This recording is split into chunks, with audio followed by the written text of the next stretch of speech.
कामाख्या में इंसान ये शख्स कुछ बोल रहा है, ये शख्स जो बोल रहा है वो बहुत खतरनाक आज भी दी है। जाती है। ये भारत का एक पंडित या कोई पुजारी है, लेकिन जो ये कह रहा है वो इतना खतरनाक है कि ये जिंदा इंसानों की बलि देते हैं और वो गुप्त तरीके से देते हैं, यानी किसी इंसान को, किसी बच्ची को, किसी बच्चे को गुम कर दिया जाता है, उसे भगवान के चरणों में ज़बह करके डाल दिया जाता है। ये ऐसी ख़तरनाक बात है कि जो भारत का एक अजीब चेहरा जाहिर कर रही है।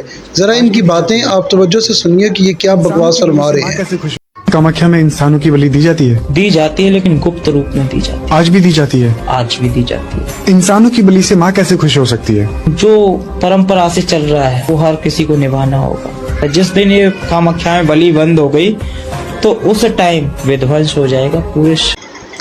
जी सुना आपने इन साहब ने क्या फरमाया। ये बड़ी ख़तरनाक बातें हैं, ये बड़ा कुछ अलग से है।